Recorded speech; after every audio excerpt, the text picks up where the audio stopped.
अस्सलाम वालेकुम, कैसे हैं आप सब? उम्मीद करती हूँ कि आप सब ठीक-ठाक होंगे और खैरियत से होंगे। तो जी यहाँ पर है सहरी का टाइम और आज का व्लॉग मैंने स्टार्ट किया है सहरी से। तो क्योंकि अगर आपको यहाँ पर चाय ज़्यादा नज़र आ रही है क्योंकि हम तो 2 ही बंदे हैं। तो मेरे जो माशाल्लाह बच्चे हैं ना वो भी पीते हैं हमारे साथ। तो फिर मैं उनको फीडर में डाल देती हूँ, फीडर में पी लेते हैं। और यहाँ पे मैं सहरी बना रही हूँ तो बस सहरी मेरी जो है वो रेडी हो चुकी है। लेकिन मेरा ना बिल्कुल भी सहरी करने का दिल नहीं करता। और आप यकीन नहीं करेंगे कि इन 2 पराठों में भी एक पराठा जो है ना वो बच जाता है। और बस हम दोनों जो मियाँ-बीवी हैं ना हमारा बिल्कुल जो है दिल होता ही नहीं है सहरी करने का। सिर्फ़ हमने अपनी सुन्नत पूरी करनी होती है। तो ख़ैर यहाँ पे सहरी करने के बाद नमाज़ और थोड़ी-सी तिलावत करने के बाद फिर मैं जो हूँ तो सोती बिल्कुल नहीं हूँ। क्योंकि बच्चों को स्कूल जाना होता है और दोनों की टाइमिंग जो है वो अलग-अलग है। तो अगर एक दफ़ा आपकी आँख लग गई ना तो फिर बहुत मुश्किल होती है आँख खोलना। तो इस वज़ह से मैं कोशिश करती हूँ कि मैं ना सोऊँ। तो सहरी से लेकर मैं जागती ही रहती हूँ जब तक बच्चों को स्कूल ना भेज दूँ। तो रेहान की टाइमिंग जो है वो 7 बजे की है, लेकिन उसको मुझे उठाना पड़ता है 6 बजे से। और इशाक की टाइमिंग जो है वो 8 बजे की है और वो 7 बजे से उठ जाती है। तो ख़ैर ये दोनों का यहाँ पे मैंने टिफ़िन रेडी कर दिया था और वो चले गए हैं स्कूल।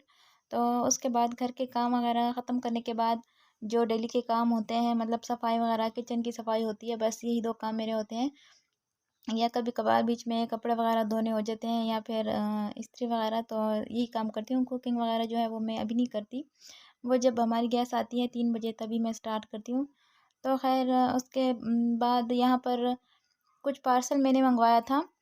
मतलब क्या कह सकती हूँ इन लोगों के बारे में जो अपने रिस्क को अपने ही कारोबार को खुद से लात मार देते हैं।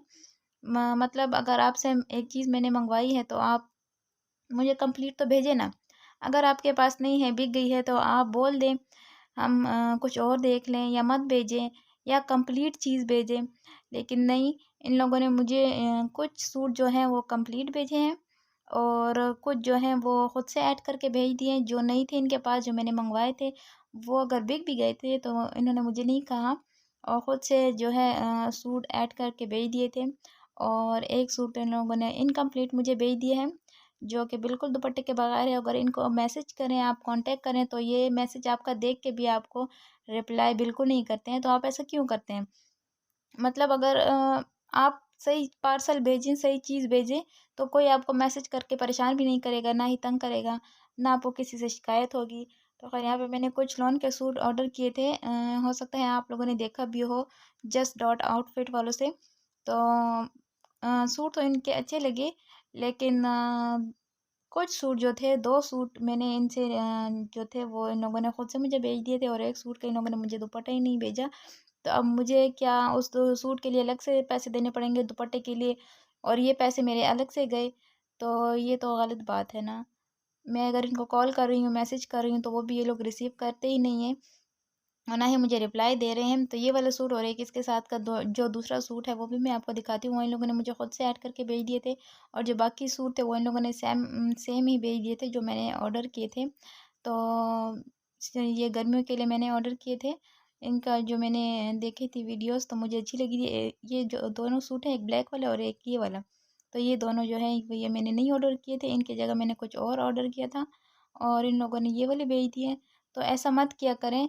आप अपने कारोबार को खुद लात मारते हैं, अपने रिज़्क को, अपनी रोज़ी को खुद लात मार मार रहे हैं।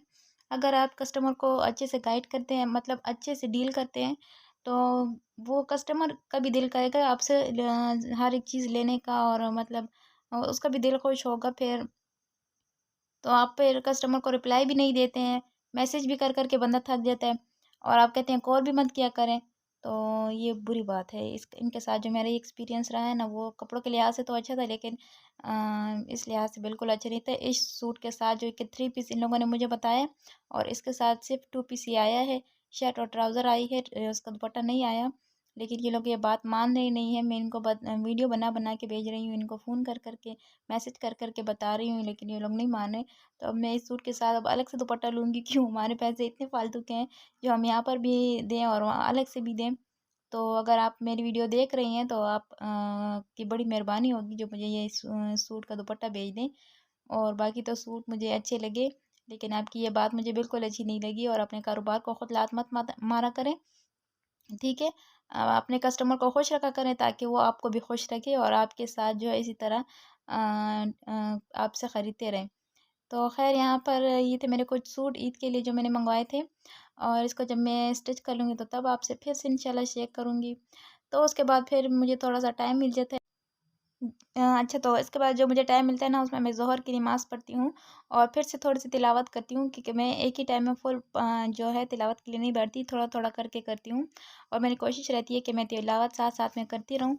तो ये काम हो जाता है मेरा और साथ में फिर जब गैस आती है हमारी 3 बजे तो उसके बाद फिर मैं कुकिंग पे स्टार्ट होती हूँ। कुकिंग में आजकल इतना कर नहीं रही, बस सिर्फ़ सालन ही बना लेती हूँ। अच्छा जी, तो सालन में यहाँ मैं वाइट चिकन कढ़ाई बना रही थी, जिसके लिए मैंने लहसुन पहले ही भून लिया था और उसके साथ चिकन को भी भून लिया था।